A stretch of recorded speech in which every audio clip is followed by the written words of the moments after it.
presented by CIBC Mellon.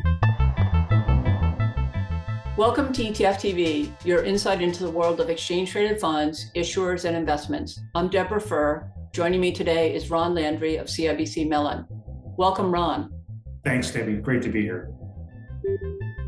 How are investor demographics changing, and how is this impacting the use of ETFs? We are seeing a lot more of the younger generation really stepping into the investment market through ETFs versus mutual funds, where maybe their parents or grandparents had started. That said, ETFs are being sold across all demographics today. What's important is for ETF providers to think about how they resonate with each of those generational investors in the format that works best for them. So, we're seeing more Reddit type engagement with the younger investors and then, more traditional engagement with the older generations. So it's all around how do you engage with them and get your message across to them.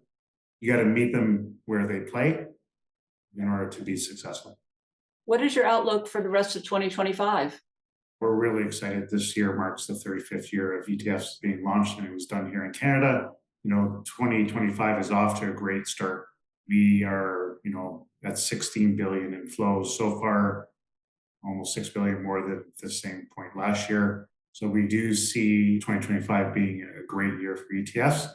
That said, there are some headwinds. Startups, smaller ETF issuers are still having challenges from a distribution standpoint and are switching to a more direct-to-client, direct-to-investor type model. And that said, most of the flows, over 80% of the flows, are still going to the top 10 issuers here in Canada. ETFs have seen a wonderful growth trajectory here in Canada.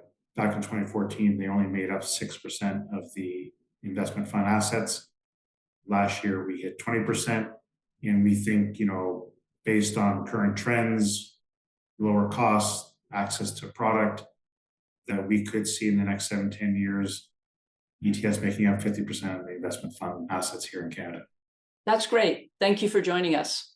Thanks, David. It's been a pleasure. Thank you to CIBC Mellon for sponsoring this episode, and to all of you for watching. To see prior episodes and news from the ETF industry, visit us at etftv.net.